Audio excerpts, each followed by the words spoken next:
quiero invitarles a la primera carta a los Corintios en el capítulo 14, por favor. Lo que a veces pudiera parecer un detalle, una cosa sin importancia, es de vital importancia a veces. Recuerda esa palabra cuando el Señor decía en Mateo capítulo 5, no penséis que he venido para abrogar la ley o los profetas, no he venido para abrogar, sino para cumplir. Y os digo que hasta que pasen el cielo y la tierra, ni una jota ni una tilde, y me refiero a ese, el detalle, ni una jota ni una tilde pasará de la ley, hasta que todo se haya cumplido. Entonces, no voy a hablar de la ley, pero sí les digo, pero vean el detalle, ni una jota ni una tilde. A veces un signo de interrogación, un signo de afirmación, una coma, cambia el sentido de una frase. Y a veces nosotros la leemos por parejo nomás, pero no leemos el signo, no leemos la coma, no leemos el punto y coma. Y eso muchas veces está afectando nuestro entendimiento, porque no es lo que estamos leyendo, algo que no dice la Escritura. Entonces, muy importante, la ortografía tiene su valor para que nos podamos comunicar bien. Bueno, tampoco voy a hablar de ortografía. Solamente quiero leer el versículo 6 del capítulo 14. Ahora pues, hermanos, si yo voy a vosotros hablando en lenguas, ¿qué os aprovechará si no os hablare con revelación, o con ciencia, o con profecía, o con doctrina? Amén. Fíjense, tampoco vamos a hablar de las lenguas.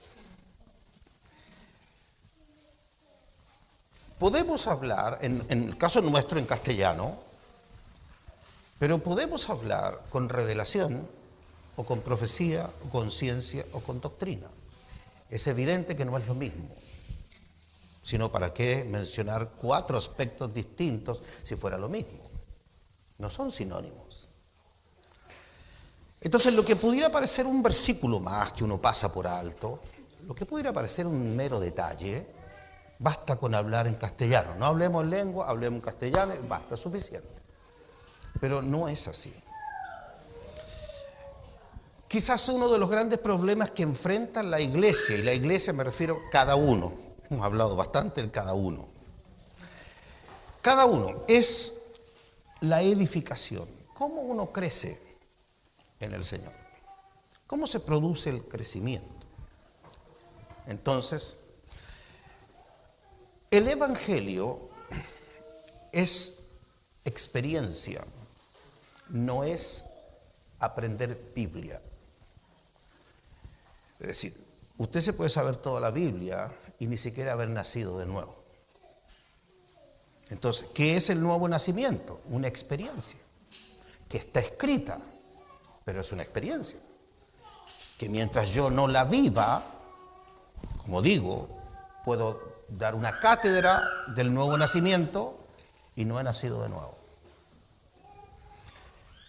Entonces, uno de los problemas, grandes, que algo compartíamos ayer, de la iglesia de nuestro tiempo, es que todo se ha hecho doctrina. Usted ve ahí, hay 4 aspectos. Uno de ellos es doctrina. Pero hoy día todo se ha convertido en doctrina. Entonces, a veces en cierta forma hasta jactanciosa o queriendo marcar diferencia con otras congregaciones, hay iglesias que dicen así: somos la iglesia de la sana doctrina. ¿Lo han leído, oído, han escuchado algo de somos de sana doctrina? Así, ¿y a qué te refieres? Bueno, nosotros creemos, por ejemplo, una lista de fe, de declaración de fe. Nosotros creemos en esto, en esto, en esto, en esto, en esto. Sana doctrina. Y de esas cosas, por ejemplo, se dice, creemos que la salvación eterna no se pierde, lo que sería calvinismo.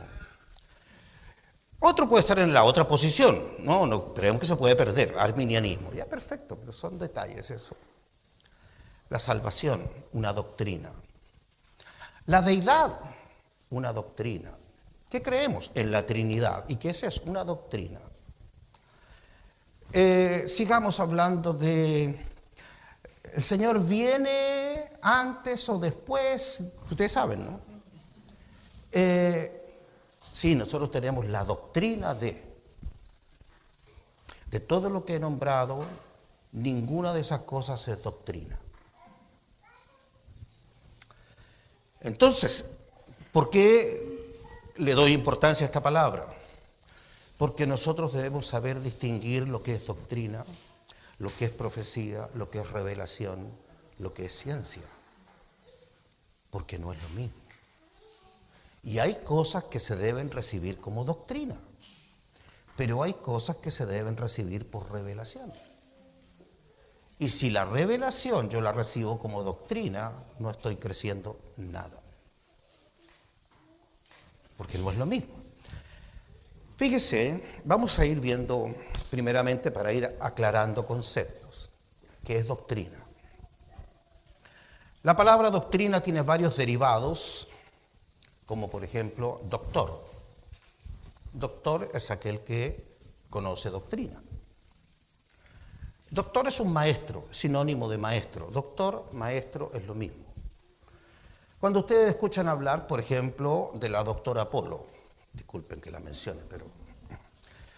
Entonces, doctora, no es médico, es abogado. Y lo más probable, no me consta, pero lo más probable es que no sea doctora. Doctor es un grado académico que se alcanza, por ejemplo, usted va al médico y le dice doctor. Lo más probable es que no sea doctor, y que sea médico. Porque el doctorado, hay muchos que alcanzan el doctorado en medicina y entonces le enseñan a los doctores. Y hay doctorado en leyes, hay doctorado en Biblia. Entonces es doctor. ¿Recuerdan que la Escritura menciona a los doctores de la ley? Porque eran maestros de la ley, enseñaban la ley. Entonces, doctrina. ¿Qué pasa con un hermano, por ejemplo, nuevo, que no conoce mucho? Es un indocto. Indocto porque no tiene doctrina. Entonces, lo contrario, una persona que sabe es un docto. Y si sabe, entonces está capacitado para enseñar y entonces se le puede considerar un doctor.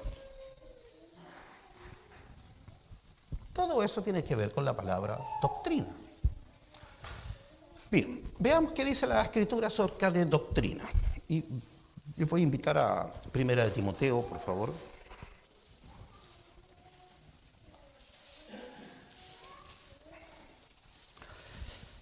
Aquí en el capítulo 6 de la primera carta a Timoteo.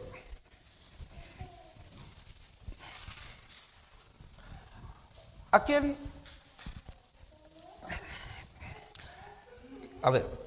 le gusta estar bajo yugo? Uno siempre conoce, lo más que conoce son la yunta de bueyes, están enyugados. ¿Qué significa? Que no pueden hacer lo que quieren. Están atados. Donde va el uno tiene que ir el otro porque está obligado así. Bueno, eso es más o menos el matrimonio. Conyugal. Mi cónyuge. Si no estoy diciendo un chiste. Eso es. Están atados, están unidos. Esta es la señal. Esto le indica que uno tiene yugo. Bueno. Ahora, hoy día no existe prácticamente, no sé si en alguna parte del mundo todavía existirá la esclavitud. Pero un esclavo es alguien que está enyugado, tiene yugo. Y por lo tanto no puede hacer lo que quiere, tiene que obedecer a su amo. Y el amo tenía potestad para azotarlo si quería. Tenía que obedecer. La esclavitud hoy día No la conocemos, hermano. Leemos en la Escritura, pero nadie vive la esclavitud. Entonces, imagínese hoy día, ni siquiera nosotros estamos cerca. Supóngase usted tiene el peor empleo. El peor empleo que usted tenga y el peor patrón que usted tenga es mejor que la esclavitud. ¿Sí? Para que no nos quejemos tanto. Es mejor que la esclavitud, porque el esclavo no tenía salario, no tenía sueldo, no tenía nada, solo la comida. Y al esclavo se le manda esto de parte del Señor. Todos los que están bajo el yugo de esclavitud tengan a sus amos por dignos de todo honor. Piensen en sus patrones, si tienen patrón, si tienen jefe. Piensen en ellos. ¿Los aman?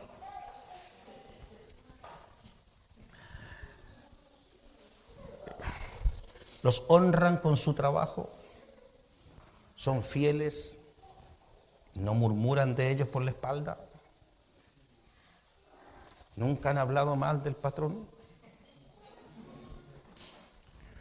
Miren, tengan a sus amos por dignos de todo honor, para que no sea blasfemado el nombre de Dios y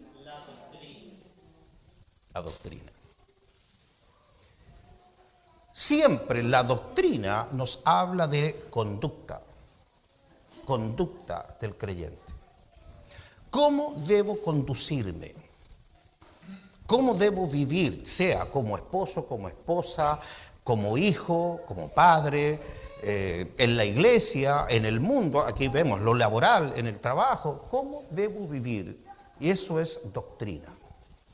Y por lo tanto nos está enseñando. Fíjense, voy a seguir leyendo.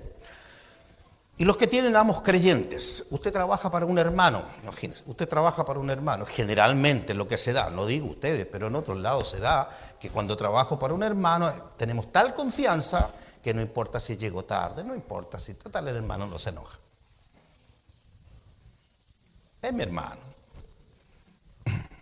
No, sírvale mejor,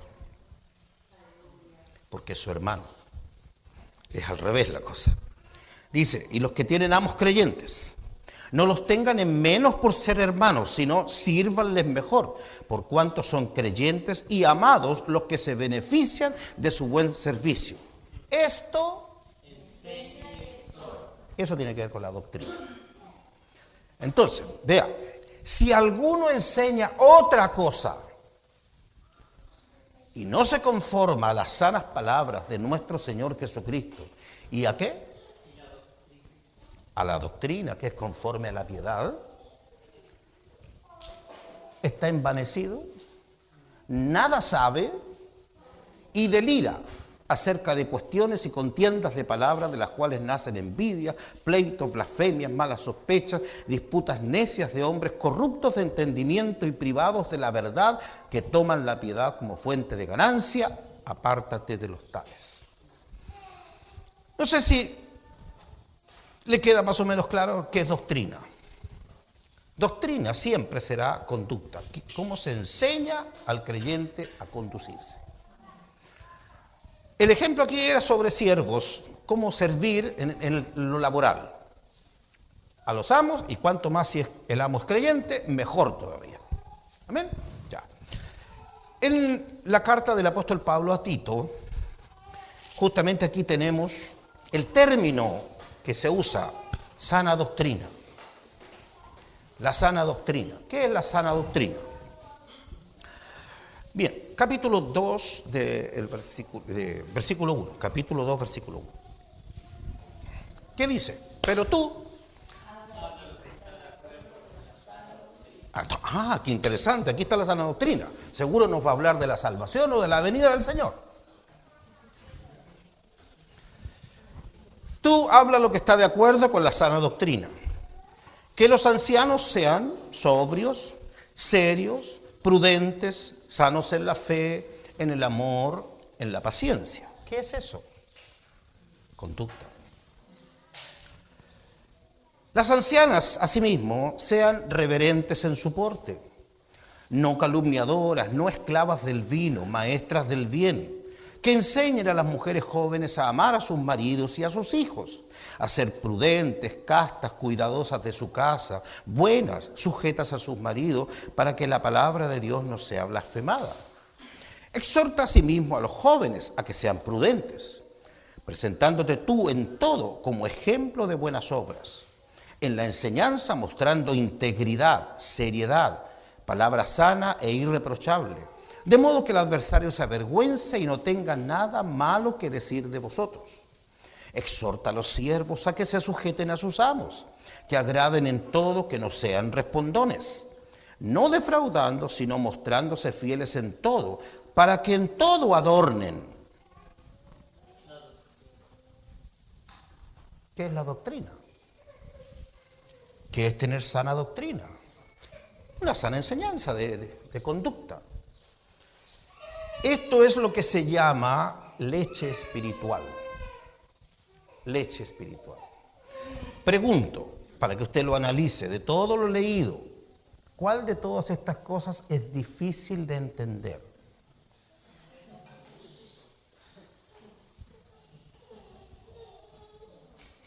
Una cosa es obedecer. Puede que usted me diga es difícil de obedecer, pero no me diga que es difícil de entender. ¿Quién me entiende qué significa ser sobrio, serio, prudente, decoroso, hospedador, no dado al vino? ¿Quién no entiende eso? Eso es leche espiritual. Un bebé la puede beber y la entiende, y ningún problema. Y el trabajo es cómo yo llego a vivir así. ¿Me entienden? Eso es doctrina. Hagamos un detalle más. El Señor Jesús vino como maestro y Él enseñó doctrina, porque el maestro enseña doctrina. Entonces, acompáñenme a Mateo capítulos 5, 6 y 7. No vamos a leer los 3 capítulos, pero les digo, todo eso es doctrina. Hay abundancia de doctrina. Por ejemplo, cuando, si usted estudia en algún seminario, en algún instituto, ahí le van a decir, le van a hablar de las cartas pastorales. ¿Por qué se le llama cartas pastorales? Porque son cartas de doctrina. Tienen que ver con lo pastoral, tienen que ver con la conducta de los creyentes. Entonces, 1 Timoteo, 2 Timoteo, Tito, Filemón son cartas doctrinales que enseñan doctrina. Bueno, aquí en el capítulo 5 de Mateo, vamos a extraer un ejemplo solamente. De todo, le dije, son 3 capítulos de enseñanza del Señor que se conoce como el Sermón del Monte. Por ejemplo, el versículo 38. ¿Oíste que fue dicho? Ojo por ojo, diente por diente. ¿Quién dijo eso? La ley de Moisés. Pero yo os digo, no resistáis al que es malo, antes a cualquiera que te hiera en la mejilla derecha, vuélvele también la otra. ¿Quién necesita revelación?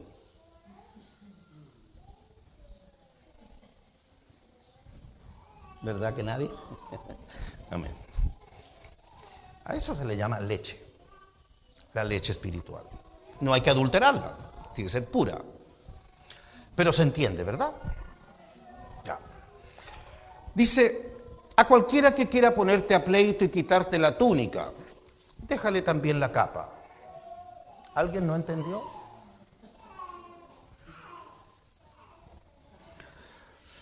A cualquiera que te obligue a llevar carga por una milla. Esto muchas veces tiene que ver con lo laboral. Te mandan a hacer algo. Usted dice, salgo a las 6 de la tarde y 5 para las 6 me mandan a hacer un trabajo. Y empieza Y el Señor dice, haz el doble. ¿Quién no entendió?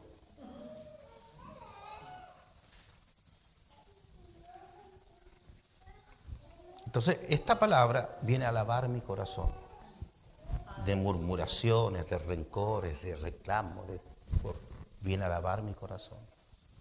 El corazón está lleno de ¿y por qué? El Señor quiere lavar el corazón.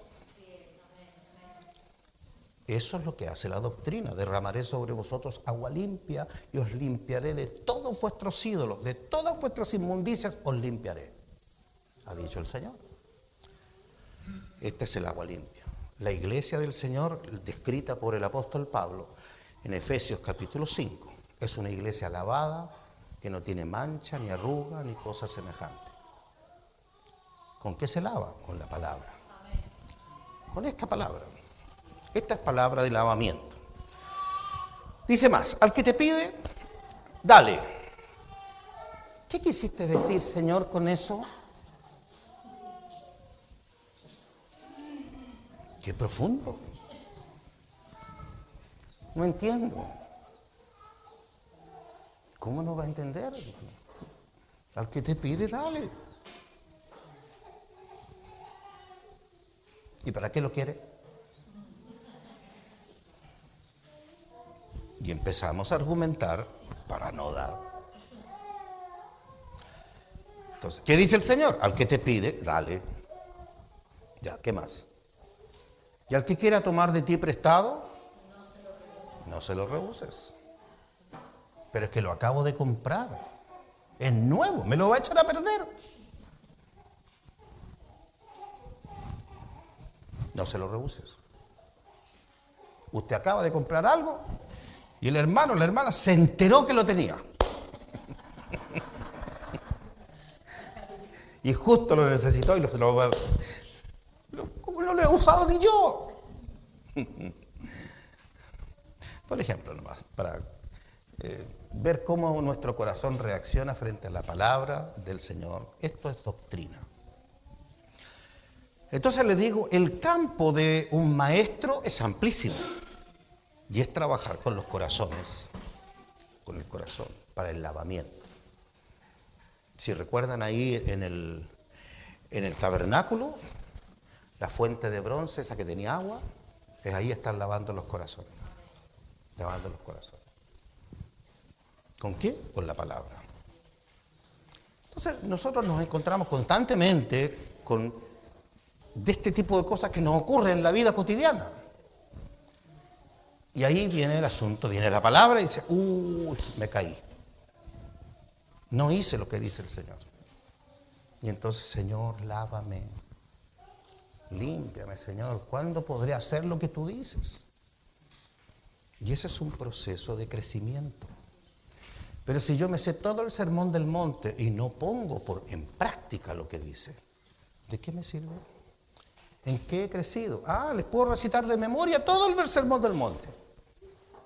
Pero no hago nada de eso. Entonces, fíjese cómo termina el sermón del monte, al capítulo 7. Ya, yo digo, ideal es que lo lean completo, ¿no? El 21 dice, no todo el que me dice Señor, Señor, entrará en el reino de los cielos, sino el que hace la voluntad de mi Padre que está en los cielos. El que hace. ¿Qué cosa? Que si te piden, dale. Que si quieren tomar de ti prestado, no lo rehuses. Que si te abofetean, pon la otra mejilla. Eso es. El que me oye estas palabras para el 24 y las hace, le compararé a un hombre prudente que edificó su casa sobre la roca. Pero usted verá que pareciera que gran parte de la iglesia conoce estas palabras y no las hace. Y el Señor le dirá, no te conozco. Apártate de mí, hacedor de maldad. Pero ¿cómo, Señor? Si yo, no quiero nombrar nada, porque si no, van a pensar que algo, una indirecta para alguien. No. Líbreme el Señor, pero digo, no, pero Señor, no sé, yo cantaba, yo barría, yo no sé cuántas cosas se puede hacer. Nada de eso está hablando aquí el Señor. Es el corazón. ¿Cuánto dejé lavar mi corazón? El Señor envió a los 12 apóstoles a predicar el Evangelio. Y les dijo, sanad enfermos, limpiad leprosos, resucitad muertos. Y fueron de 2 en 2.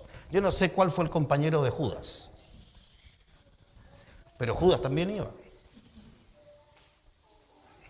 Y Judas seguramente fue usado por el Señor con milagros porque Si no, cuando el Señor dijo, uno de ustedes me va a entregar, hubiesen dicho inmediatamente, ¡ah, Judas! Se nota que es Judas. No, nadie notó que era Judas.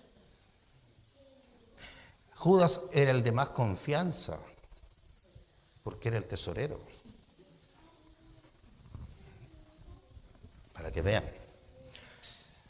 Así que el Señor lo puede usar a uno haciendo milagros, profetizando, sanando enfermos, y eso no indica salvación. ¿Qué dice aquí? El 21 les decía, el 22, muchos me dirán en aquel día, Señor, ¿no profetizamos en tu nombre y en tu nombre echamos fuera demonios y en tu nombre hicimos muchos milagros? Y entonces les declararé, nunca os conocí, apartaos de mí, hacedores de maldad. Oh, se pueden hacer muchas cosas, pero si yo no vivo la doctrina, no soy salvo. Judas no se dejó lavar. Era tesorero, pero robaba. Se puede estar en la iglesia, se puede ministrar, ser un apóstol, porque una cosa es clara, Judas era un apóstol verdadero. ¿Por qué? Lo nombró el Señor. No se nombró solo. Él no se puso el título. Lo llamó el Señor y le dio el apostolado, del cual dice Pedro en el capítulo 1 del libro de los Hechos, cayó de la posición de apóstol que tenía. Pero ¿qué dijo el Señor de Judas? Que no se dejó lavar. Todos ustedes están limpios menos uno, dijo. Hermanos, lo que lava es la doctrina. Y vean entonces qué es doctrina y la importancia que tiene para nuestra salvación, la doctrina. Eso es creer en el Señor, creer a su palabra. La transformación que Él hace de nuestra vida está en la doctrina. Por lo tanto, sana doctrina tiene que ver con enseñar la conducta que un creyente debe tener. Hay conducta para padres, hay conducta para marido, para mujer, para hijos, para trabajadores, la conducta como creyente en la iglesia, todo ese campo es doctrinal. Ahora, uno no es convertido por la doctrina, uno se convierte por la revelación. Es decir, cuando una persona se convierte a Jesucristo es porque ha vivido una revelación. ¿Recuerdan cuando el Señor le dijo a Pedro, bienaventurado eres Simón, hijo de Jonás, porque no te lo reveló carne y sangre, sino mi Padre que está en los cielos? Bien, les invito a que busquen Juan capítulo 6, versículo 44.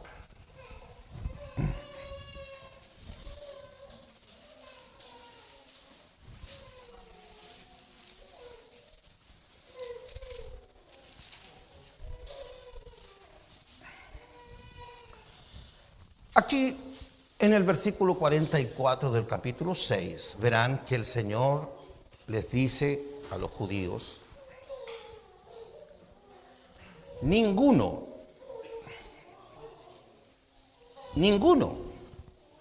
puede venir a mí si el Padre que me envió no le trajere. Amén. Y yo le resucitaré en el día postrero. Pero ninguno puede. No es obra de la iglesia, de nuestras campañas evangelísticas, de nuestros esfuerzos humanos. No tiene nada que ver con eso. Nadie puede nacer de nuevo si el Padre no lo engendra. Entonces, cuando el Señor pregunta a los discípulos, ¿quién dice la gente que soy yo? Y ellos responden, algún profeta. Le mencionan a Jeremías, Juan el Bautista, bueno, algún profeta. Esa es la percepción del pueblo que no lo conocía con la cercanía de los apóstoles. La segunda pregunta es, ¿y ustedes quién dicen que soy? No sabemos si hubo un silencio. Solamente se nos dice que en algún momento Pedro habló y dijo, tú eres el Cristo, el Hijo del Dios viviente. Quizás por saberlo nosotros, por haberlo leído, por todo eso, nos hace perder un poco la perspectiva de eso. Israel por años y años y años ha estado esperando el Mesías. No es cualquier cosa. Es decir, tú eres el Mesías. El Cristo, el Mesías es lo mismo. Tú eres el Mesías. Es la esperanza de Israel. Es un pueblo que hasta el día de hoy, si usted ve videos de los judíos, va a ver que todo lo que ellos anhelan y esperan es al Mesías. Que venga el Mesías. Por todas las promesas que hay de Dios con la venida del Mesías. Entonces, cuando Pedro hace esa declaración, pero así certera, no al por si acaso, no podría ser, no, certera, tú eres el Cristo, el Hijo del Dios viviente. Eso no vino de hombre. No se lo enseñó el hombre. Entonces, ¿cuál es la diferencia con nosotros hoy día? Lo leemos en la Biblia, lo escuchamos en casa, se lo escuchamos a mamá, a papá, de que somos niños, nos llevan a la escuela dominical, en fin. Por todos lados se nos repite que Jesús es el Cristo, el Hijo del Dios viviente, y de pronto nos vemos involucrados en la iglesia, pero nunca hemos tenido la revelación de la persona de Jesucristo. ¿Puede crecer algo que no ha nacido? Entonces, no espere crecimiento si no ha nacido. Ninguno puede venir a mí. A la iglesia puede venir cualquiera, pero a Cristo ninguno puede, si el Padre que me envió no le trajere. Y eso es, como digo, esa venida es una revelación. Jesús es el Cristo, el Hijo de Dios. ¿Por qué le dice el Señor? Bienaventurado eres, Simón, hijo de Jonás. ¿Por qué eres bienaventurado? Porque no te lo reveló carne y sangre. Es decir, no lo aprendiste, no estás repitiendo lo que dice el hombre, lo que dice la iglesia, lo que dice papá, mamá, no. Tú estás recibiendo del Padre la convicción de quién es Jesús. Hermanos, eso marca una diferencia enorme. Si uno tuviese que, por ejemplo, ir a el libro de Mateo, capítulo 13.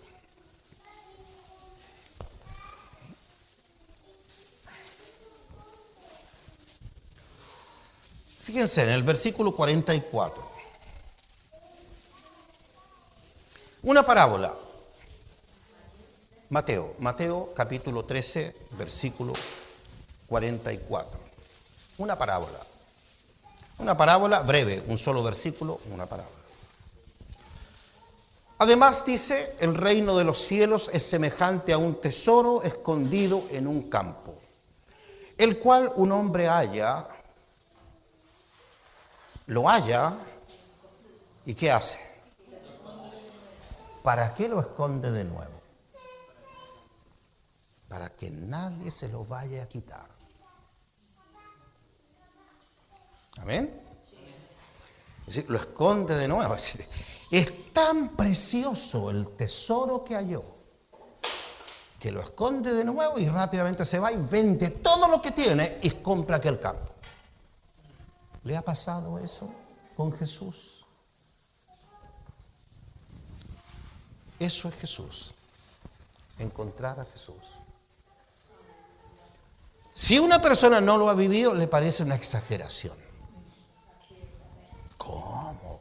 ¿Cómo voy a dejar todo? ¿Cómo voy a renunciar a todo? Mis esfuerzos, mis estudios, mi carrera, mi economía, mi futuro. No ha encontrado el tesoro.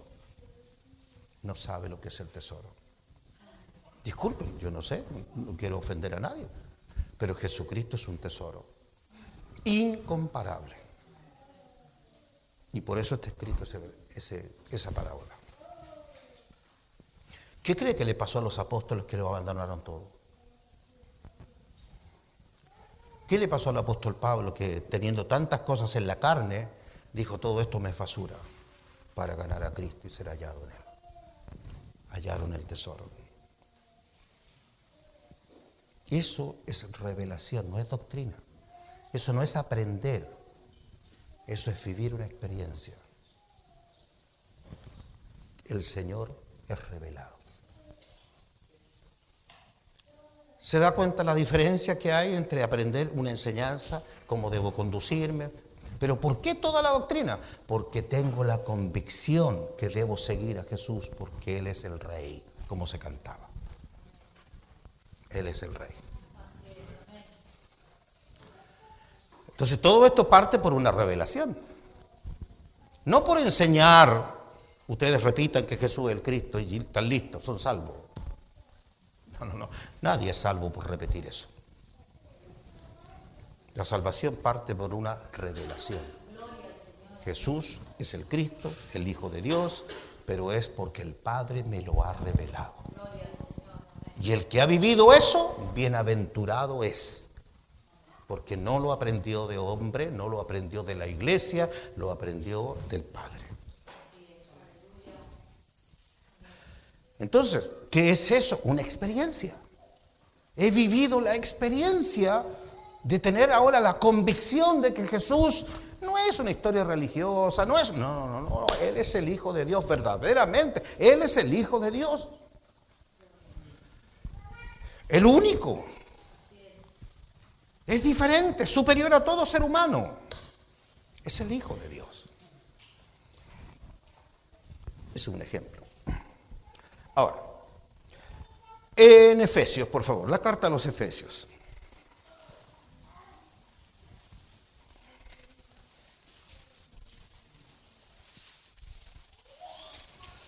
Primeramente vamos a ir al capítulo 3.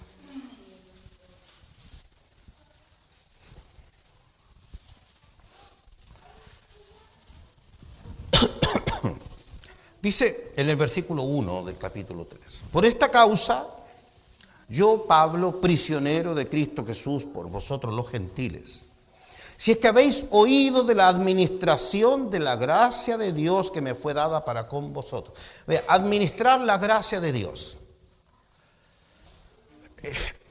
El Señor puede darle a uno, podría decir, abundante gracia, pero esa gracia no se puede llegar y hay que administrarla.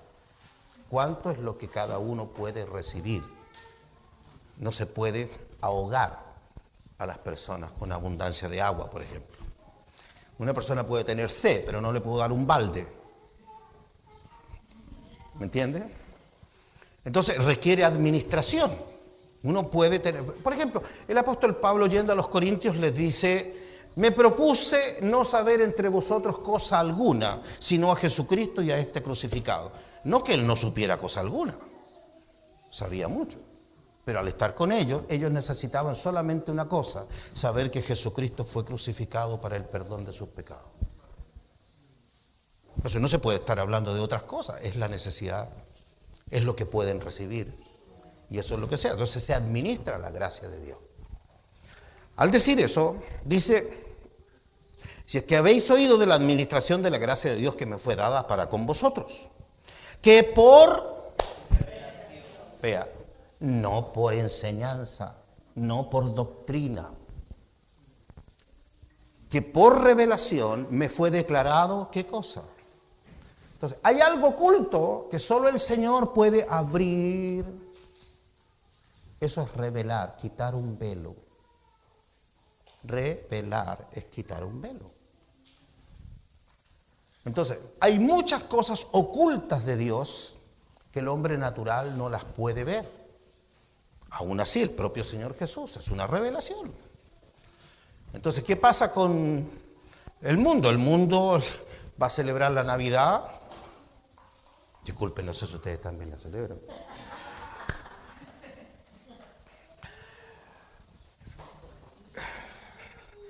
Dije el mundo. Y le van a celebrar el cumpleaños. No sé, 1970 años, por ahí más o menos debe tener. O 2000, no sé. Va a tener problemas para juntar las velitas. Bueno, el hecho es que le va a celebrar porque ¿qué es lo que ve el mundo? Un niño. Ahí no hay revelación. Entonces, hay que conocer, ese niño no es hijo de María. ¿Qué está diciendo? A ese niño se le llamó hijo de David. Y el Señor dijo, ¿y cómo David, hablando por el Espíritu, le llama Señor? ¿Cómo pues es su hijo? David. Vamos más atrás. Abraham. Antes que Abraham fuese, yo soy. ¿Cómo va a ser hijo de María? Si Él es el creador de los cielos y de la tierra. Eso es revelación. Para que nadie se confunda, en la carne nació de María, virgen. Sí, amén. Pero Él no es hijo. Cuando Él se refería a ella decía mujer. Nunca dijo mamá.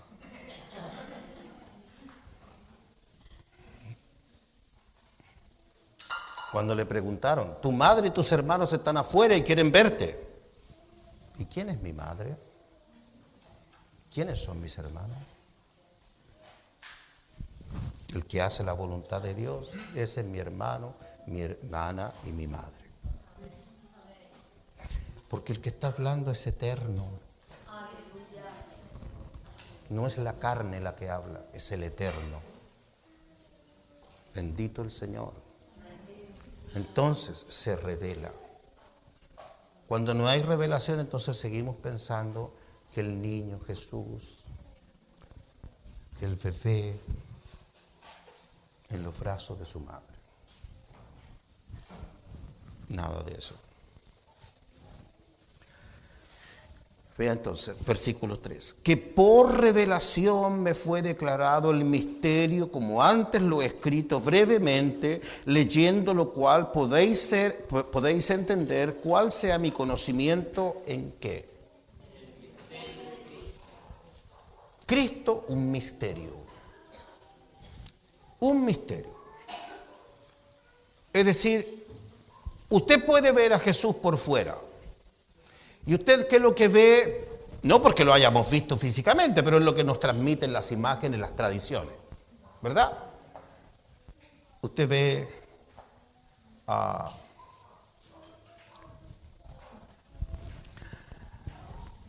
Ay, se me olvidó el nombre.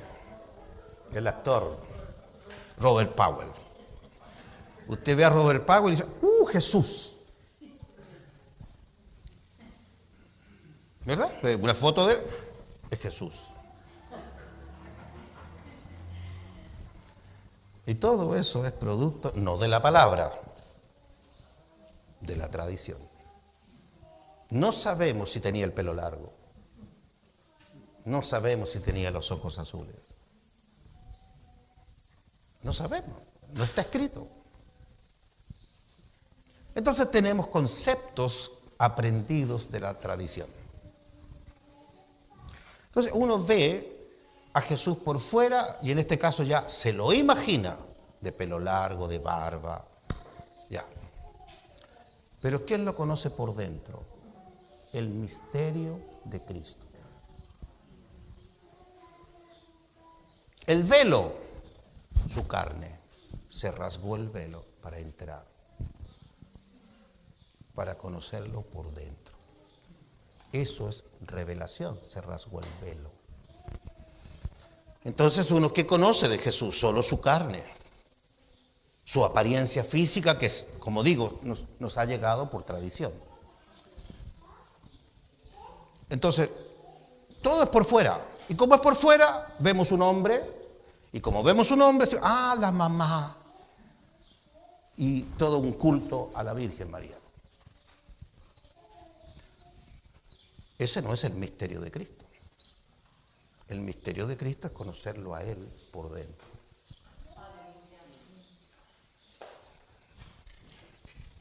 Leyendo lo cual podéis entender cuál sea mi conocimiento en el misterio de Cristo. Mira, misterio que en otras generaciones no se dio a conocer a los hijos de los hombres, Si usted vea para atrás de la iglesia, todo lo que usted conoce como Antiguo Testamento, nadie vio este misterio. No se dio a conocer a los hijos de los hombres. Como ahora es enseñado a los santos apóstoles y profetas. Les pasé un gol. Yo dije enseñado y no dijeron nada. Tienen que protestar. No dice enseñado, porque no es lo mismo enseñar que revelar. ¿Se da cuenta? Es revelado a sus santos apóstoles y profetas por el Espíritu. Entonces, ¿qué pasa? Yo les digo, hermanos amados, cuando nosotros hablamos de la deidad, Dios, usted no necesita conocer a Dios hoy día. Usted lo que necesita es ir a una facultad de teología y aprender doctrina de Dios.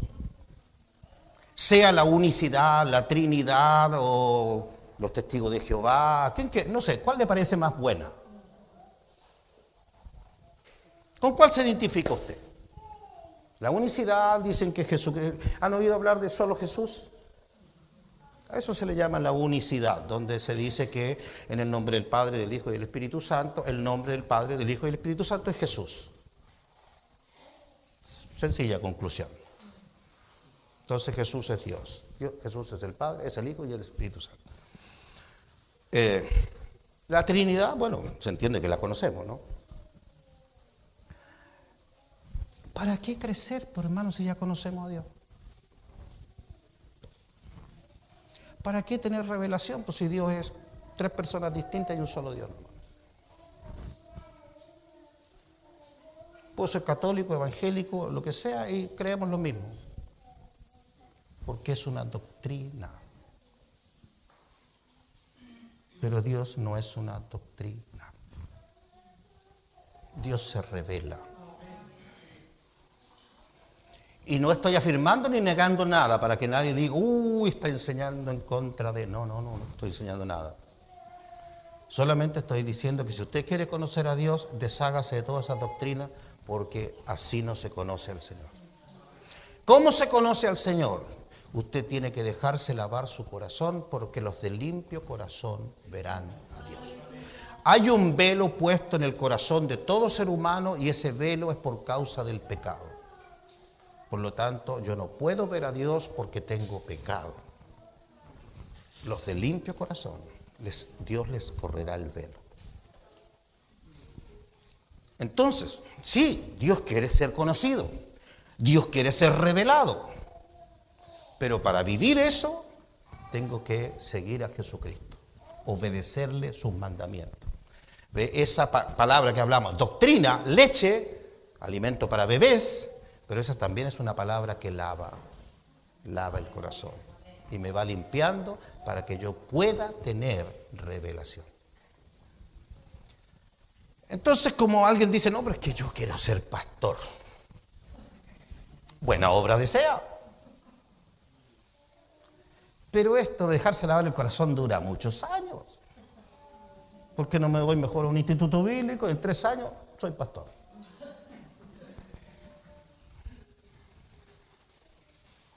¿Y qué voy a hacer? Voy a repetir todo lo que me enseñan. Y todo se transforma en doctrinas. Entonces usted después enseña a la iglesia lo que aprendió allá, pero usted no es testigo de nada. Solo está repitiendo lo que otro dijo. Entonces pensaba, ¿eso es crecimiento? No, eso no es crecimiento. Insisto en esto, el Evangelio es una experiencia. ¿Se ha revelado Jesucristo a su vida? ¿Ha comenzado a verle, a conocerle? No al de 33 años, sino al eterno. Gloria al Señor. El primogénito de toda creación. Antes de los cielos, antes de la tierra, antes del sol, antes de todo, antes del primer día de la creación, Él es.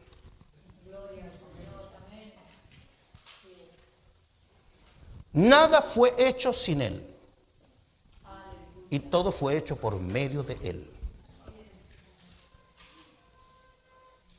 Eso no es repetir versículos bíblicos, eso es: Señor, revélate a mi vida, quiero verte, quiero conocerte, Señor.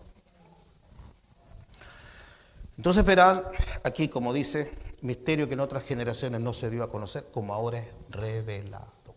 Este es un tiempo que el Señor revela. Amén. Vamos al capítulo 1 de la misma carta, por favor.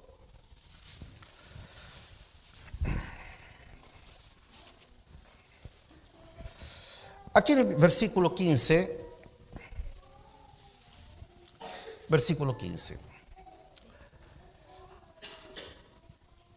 por esta causa también yo, habiendo oído de vuestra fe en el Señor Jesús y de vuestro amor para con todos los santos. Amén. Este versículo, que lo compartíamos ayer también, pero ahora estamos con toda la congregación. Fíjese, la iglesia de Éfeso, a diferencia, por ejemplo, de la iglesia de Corinto, la iglesia de Galacia, esta era una iglesia que había crecido, tenía madurez espiritual. Digo a diferencia porque los corintios son calificados por el apóstol Pablo como carnales, como niños en Cristo. Los gálatas estaban confundidos con esto de la ley, circuncidarse, guardar la ley, y todo es corrección. Pero estos hermanos de Éfeso, lo que usted lee ahí, el apóstol Pablo está diciendo: por esta causa también yo, habiendo oído de qué. ¿Qué es lo que ha oído?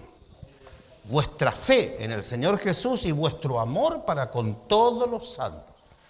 Eso me dice lo que dijo el Señor: en esto conocerán todos que sois mis discípulos, si tuvierais amor los unos por los otros. Vuestro amor para con todos los santos, discípulos del Señor, que han dado fruto de amor. ¿Se da cuenta? Es decir, ha habido lavamiento de corazón. En esa condición, versículo 16, no ceso de dar gracias por vosotros, haciendo memoria de vosotros en mis oraciones. Gratitud. Gracias, Señor, por la obra que has estado haciendo en Éfeso. Y ahora, ¿para qué? Las oraciones, ¿para qué? Para que el Dios de nuestro Señor Jesucristo, el Padre de gloria, os dé espíritu de sabiduría y de revelación en el conocimiento de Él. ¿A quién? A quienes que han aprendido a amarse. No a cualquiera. No a una iglesia inmadura. No. Estos son etapas de crecimiento. Una iglesia que crece es una iglesia donde el Señor se da a conocer más íntimamente. Pero, insisto, no por enseñanza, no por doctrina, sino revelación. Revelación es tan personal. Dios se revela al corazón que se ha dejado lavar y que al mismo tiempo, obviamente, anhela, ama las cosas del Señor, ama al Señor, quiere verle, quiere conocerle. Dios se va a revelar, Dios se da a conocer. Entonces dice, para que el Dios de nuestro Señor Jesucristo, el Padre de gloria, vea, de ahí, de Él viene, os dé espíritu de sabiduría y de revelación en el conocimiento de Él. Vean ahora, porque aquí apareció otra palabra. Hemos visto doctrina, estamos hablando de revelación, y ahora apareció conocimiento. Eso es ciencia. Ciencia o conocimiento es lo mismo. ¿Recuerdan el árbol de la ciencia o árbol del conocimiento del bien y el mal? Ciencia o conocimiento es exactamente lo mismo, está hablando de lo mismo. La ciencia es algo experimentado, es algo demostrable. Por ejemplo, cuando hablamos de ciencia en términos del mundo, lo normal, la educación del mundo, se nos habla de ciencia y se nos dice el hombre es producto de una evolución. Bueno, eso no es ciencia. Para que todos lo sepan, especialmente los que están estudiando tengan convicción. Eso no es ciencia. Una ciencia no es una teoría. Amén. Distingan, por favor. La teoría no alcanza a ser ciencia, porque la teoría es solamente un supuesto. Me parece, me tinca, observando los animales, me da la impresión que aquí hay una cadena. Demuéstralo. Eso es ciencia. Y con todos los medios que tenga hoy día el hombre, no lo puede demostrar. Entonces no da para ciencia, descartado. No es ciencia. De la misma manera, origen del universo, el Big Bang. No todo surgió por una explosión en el principio. ¿Y qué explotó? ¿De dónde salió lo que explotó? Bueno, es que de la nada se produce... No, la nada no produce nada. Pero usted va y le enseñan ciencia. Eso no es ciencia. Y muchas veces a nosotros nos falta la convicción para decir las cosas así, tajante. Eso no es ciencia. Eso es teoría. Son teorías que abrazan los científicos. ¿Por qué? Porque el objetivo es decir, no hay Dios. El hombre todo lo puede explicar, pero no explica nada. Entonces no es ciencia. Ciencia es demostrable. 2 más 2 son 4. Sí, demuéstrelo.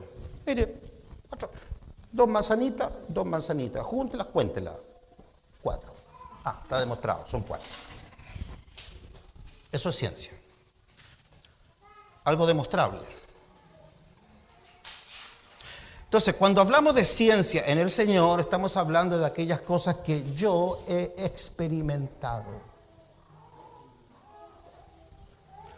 Fíjense, entonces ahora volvamos al versículo. 17, para que el Dios de nuestro Señor Jesucristo, el Padre de gloria, os dé espíritu de sabiduría y de revelación en Él. Conocer a Dios es producto de que sea revelado, no enseñado. Una enseñanza la recibe cualquiera. Hay que repetir esto, sí, claro. Pero no lo ha visto. Revelaciones que mis ojos se abran para ver. Eso es revelación. Entonces se integra el conocimiento. ¿Hasta dónde conozco? Hasta dónde me ha sido revelado. Entonces conozco, puedo hablar de lo que conozco. ¿Cómo voy a hablar de lo que no conozco? Amén, ¿se entiende, no? Y esto se experimenta, esto es algo que se vive. Distinto es, como digo, el problema de la iglesia de nuestro tiempo es que todo lo aprendemos. Cómprese un libro de doctrina, vaya a YouTube. ¿Para qué ir al Espíritu Santo? ¿Para qué depender de Dios? ¿Para qué ser lleno del Espíritu Santo? Si basta con que yo me compre un libro de doctrina, donde me explican todo y salgo teólogo.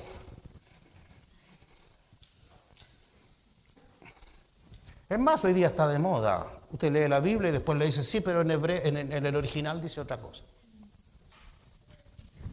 Y ahora son todos maestros de griego, son maestros de hebreo. Y jamás han hablado griego. Es todo está en YouTube, todo está en Google, en San Google, como le decimos. Y de ahí surge la teología, soy teólogo. ¿Dónde está el crecimiento espiritual? Crecimiento es porque ha habido lavamiento de corazón. Porque ha habido santificación. Y Dios se va revelando. Y ahí es donde empieza uno a caminar solo, porque todos los demás prácticamente no están de acuerdo. Pues claro, porque son ciegos. No han visto. Entonces se transforma el camino como en el camino solitario. Le aseguro que las multitudes no andan por este camino. El Señor dijo, pocos son los que la hallan. La puerta estrecha, el camino angosto, y pocos son los que transitan por él. ¿Quiere estar con las multitudes? Váyase para atrás. Ahí va a encontrar a muchos. O en el camino ancho. Ahí están las multitudes. Pero en el camino angosto va a encontrar poca gente. ¿Ve? Porque es un camino que pareciera ser más dificultoso, más lento. Pero dijo el Señor, no es de los ligeros la carrera. No es por ir más rápido que voy a llegar a la meta. No, no va a llegar a la meta, se va a extraviar. El problema de la iglesia hoy día es que es como un gran laberinto. ¿Entienden lo que es un laberinto? El laberinto le muestra muchos caminos, pero solo uno llega a la meta. Entonces, uno se hace adepto a una doctrina y se va por ese camino. Otros por otra doctrina, se va por otro camino. Y así, muchas diferentes doctrinas, muchos diferentes líderes. Y entonces yo soy de este, yo soy de este, yo soy de este. Y así está la iglesia por diferentes caminos. Pero ¿cuál de esos caminos llega a la meta? Ninguno. Porque hay un solo camino. Todos lo saben teóricamente, pero se hacen adeptos a todo lo que divide. Y aquel que une, no lo siguen. Insisto en esto. ¿Qué es seguirlo? Lo primero, si he vivido la revelación de quién es esa persona. Como consecuencia de esa revelación, me doy cuenta que esa persona vale más que todo lo que yo tengo en este mundo. Y entonces no tengo otra cosa que hacer que seguirlo. Porque no tengo otra cosa que hacer. Mi vida no tiene sentido sin él. Entonces lo sigo. ¿Y qué es seguirlo? Hacer su voluntad. Y eso es dejarse lavar el corazón. Sin esa etapa, hermanos, le dijo el Señor a Simón Pedro, si no te lavares, no tendrás parte conmigo. Si usted recibe esa palabra, entonces dirá, Señor, lávame entero, lávame, Señor, límpiame. Si quiero tener parte con Él, lavamiento es fundamental. Entonces, ¿qué pasa con el lavamiento? Los de limpio corazón. Revelación. Verán. El Señor abre los ojos de los ciegos. Vino a abrir los ojos de los ciegos. El Señor vino a eso. ¿Por qué no podemos ver a Dios? Porque somos ciegos. Él quiere abrir nuestros ojos. Amén. Juan capítulo 9, ¿recuerdan el ciego? Lo mandó a lavarse. ¿Por qué estás ciego? Anda a lavarte. Se lavó y regresó viendo. Está demostrando el Señor. ¿Qué impide que yo vea? Lávate. ¿Pero dónde me lavo? En la palabra de Dios. En la leche espiritual no adulterada. En esa agua limpia que el Señor derrama desde el cielo. Esa agua, antes de caer a tierra, si se mezcla en tierra, es barro. Antes que caiga a tierra, que caiga tu corazón. Que la lluvia no sea ensuciada por la tierra, sino que sea pura y lave mi corazón. Eso es la palabra de Dios. Sin mezcla humana, pura. Va a lavar el corazón. Consecuencia de eso, habrá revelación. ¿Y la revelación que trae? Conocimiento. Es decir, todo lo que me ha sido revelado ahora está en mi conocimiento, lo conozco. Yo sé que es así, ¿por qué? Porque lo conozco. ¿Y cómo lo conoce? Porque lo he visto. ¿Se da cuenta? Entonces se puede hablar después ciencia. ¿Por qué? Voy a hablar de todas las cosas que el Señor me ha mostrado. Eso es ciencia. Amén. Una última palabra sobre revelación. Mateo, por favor, capítulo 11.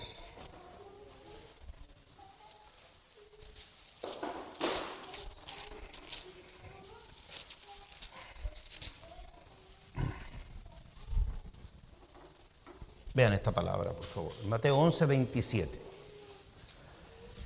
Hablando de la deidad, hablando de Dios.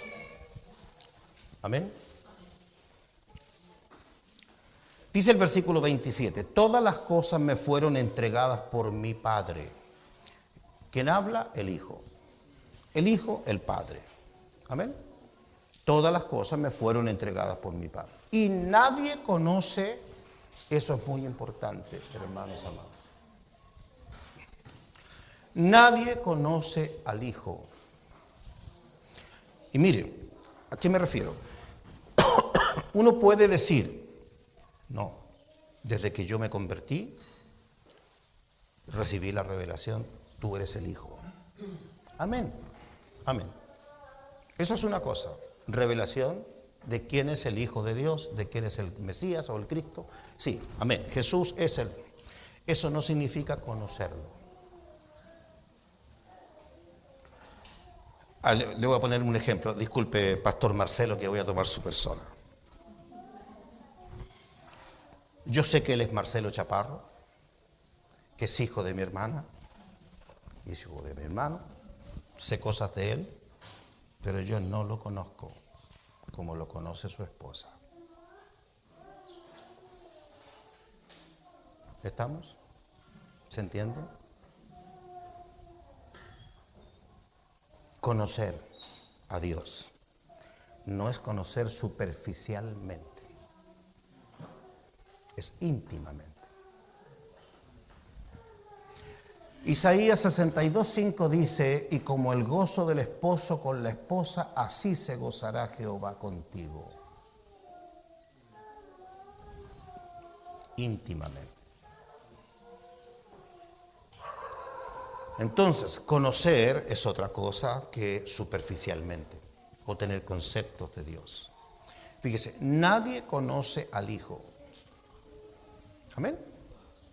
Ya. Dice, nadie conoce al Hijo sino el Padre. Es decir, ahora, ¿quién conoce al Hijo? El Padre. Ahora, ni al Padre conoce alguno, sino el Hijo. Es un misterio.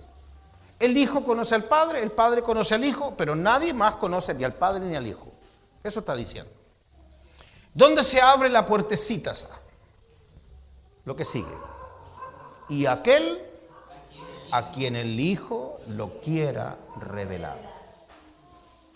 Es un misterio. Y está hablando de Dios, el Padre, el Hijo. Pero nadie lo conoce. Pero aquel a quien el Hijo lo quiera revelar. ¿Seré yo? ¿Será usted? ¿Querrá el Señor revelarle a usted? El Señor examina los corazones. El Señor mira los corazones. ¿Es su voluntad darse a conocer? Sí, absolutamente sí. Fíjese, el Señor Jesús en Juan 17:3, orando al Padre. Juan 17 es una oración sacerdotal. Y en esa oración, en el versículo 3, dijo el Señor, Padre, que te conozcan a ti, el único Dios verdadero, y a Jesucristo a quien has enviado. Es decir, que conozcan al Padre y al Hijo.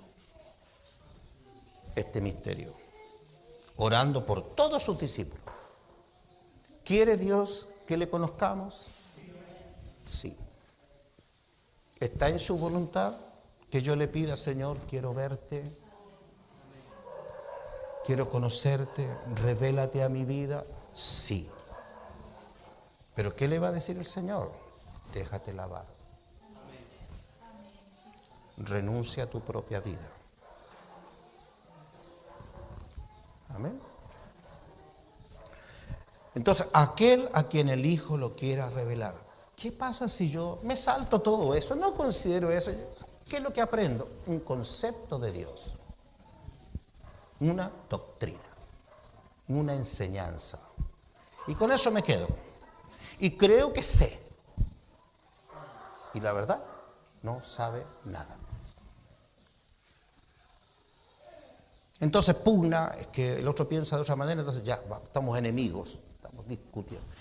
¿Sabe el que sabe de verdad? No dice nada. Calla. Esto no es para discutirlo con nadie. Dios no se discute. Entre más sabe, más mudo se queda. Porque por revelación, no es porque yo lo convenza a nadie de nada. Eso es revelación. Sí pueden percibir doctrina, revelación, dos cosas totalmente distintas. Ahora, decíamos ciencia, un poquito más acerca de ciencia. Vea en Primera de Corintios.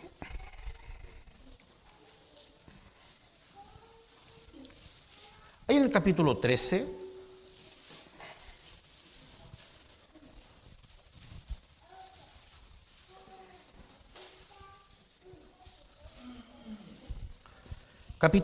versículo 9. Porque en parte conocemos, para notar diferencia. Ahora apareció la otra palabra, profecía. Diferencia, en parte conocemos, en parte. Por decirle un ejemplo, la luna. Está la parte de la luna que vemos y está la parte que no vemos. La que no vemos, ¿cómo será? Para eso se requeriría palabra profética. La que vemos se puede conocer porque la veo. ¿Notan la diferencia? En parte conocemos, en parte profetizamos. ¿Qué profetizamos? Lo que no vemos. Lo que se conoce no se profetiza. ¿Cómo voy a profetizar lo que conozco? Distinción de cosas que la iglesia de pronto oyó un mensaje y no sabe qué oyó. No sabe si fue doctrina, si fue revelación, si fue ciencia. ¿Me entienden? Porque no se está habituado a captar de qué se está hablando. Y reitero, lo popular, lo común, todo es doctrina. Hay cosas que no se enseñan, hermanos, son reveladas. Y se alcanzan creciendo en el Señor. Recuerden esa palabra. Tengo muchas cosas que deciros, pero ahora no las podéis sobrellevar. Es decir, no es que se acabó la obra, no es que no hay nada más. No, hay mucho que decir, pero no lo pueden recibir. ¿Por qué? Porque no han crecido. A los Corintios, por ejemplo, capítulo 3 de la primera carta, esta misma donde estamos, pero el capítulo 3, no pude hablaros como espirituales. No pude. ¿Por qué? Porque soy carnales, soy niños, no pueden recibir lo espiritual. El Señor Jesús a Nicodemo, Juan capítulo 3. Si os he dicho cosas terrenales y no creéis, ¿cómo creeréis si os dijere las celestiales? Es decir, si no parto por lo más básico, ¿cómo voy a recibir lo tremendo, lo grande, lo glorioso? No puedo. Se parte por lo más básico. Creer las cosas terrenales. ¿Cuáles son las cosas terrenales? Bueno, si tu enemigo tiene hambre, dale de comer. Si tiene sed, dale de beber. Bendícelo, ora por él. Esas son cosas terrenales, de cómo me conduzco con los demás, con mis semejantes, con mi prójimo. ¿Qué hago? Si alguien te ofendió, perdónalo. ¿Cuántas veces voy a perdonar, Señor? ¿Hasta 7? No te digo 7, te digo 70 veces 7. Y empieza la calculadora. Así, pero ya le llevo varias ya. No, ese es el sentido, es siempre. Perdona siempre. Entonces, amados, si estas cosas terrenales no las creo, no las hago, no las obedezco, ¿cómo me va a mostrar el Señor las celestiales? Amén. Entonces, ciencia. Uno puede decir perfectamente, yo sé quién es el Señor Jesús porque me ha sido revelado. Entonces, conozco. Es ciencia. Sé que es el Hijo de Dios porque fue una revelación. Por medio de la revelación viene el conocimiento. Conozco. Es fruto entonces de la revelación el conocimiento. ¿Hasta dónde he conocido a Dios? Hasta dónde me ha sido revelado. Terminemos con profecía entonces. Vamos a la... Aquí decía, en parte conocemos, en parte profetizamos. ¿Qué entonces se profetiza? Lo que no se conoce. Amén. Veamos lo que dice en segunda de Pedro.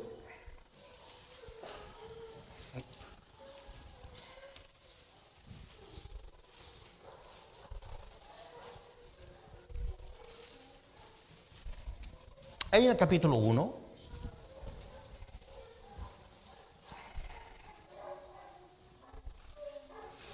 el versículo 19.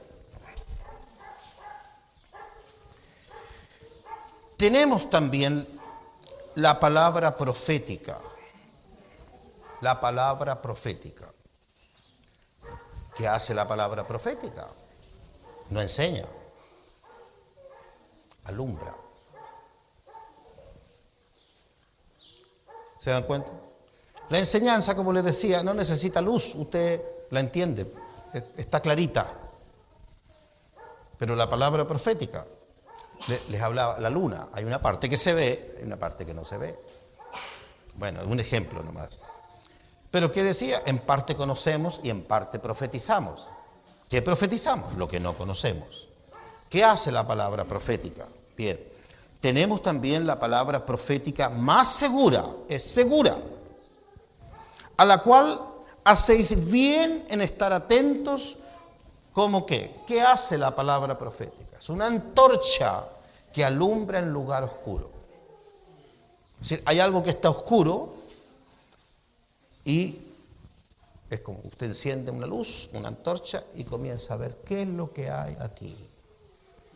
Eso hace la palabra profética. Alumbra un lugar oscuro. ¿Qué hace el candelero en el lugar santo? Alumbra un lugar oscuro. ¿Y qué hay en el lugar santo? 12 panes. 12 panes que son llamados los panes de la proposición. ¿Y por qué 12?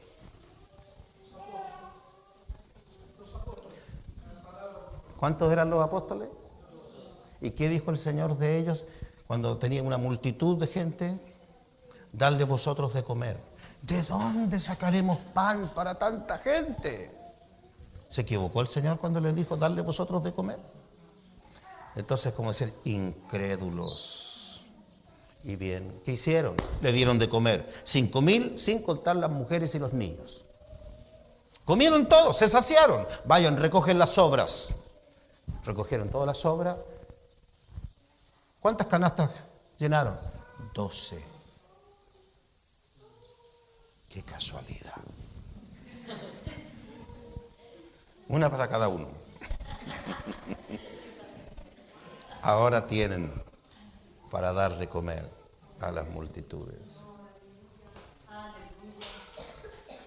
¿Se dan cuenta? Palabra profética más segura. La alumbra, la palabra apostólica, la alumbra el Espíritu Santo, porque los apóstoles ministran las revelaciones del Señor. Amén. Entonces, hermanos, que el Señor nos dé oídos para discernir, primeramente, no todo es doctrina. ¿Significa que uno le da poca importancia a la doctrina? No, es fundamental. Es lavamiento, es salvación, tiene mucha importancia. Pero los misterios de Dios no se conocen por doctrina. La revelación viene porque la doctrina ha obrado. Y la doctrina me ha hecho limpio de corazón. Y el Señor a los limpios de corazón se muestra. Bendito sea el Señor, que nos conceda la gracia para crecer con el crecimiento que da Dios. No para crecer conforme al hombre. Cree que crece, pero es solo intelectualismo. El intelectualismo se parece, pero no es espiritual, es intelectual. No confundir. Amén. Encomendemos esta palabra al Señor.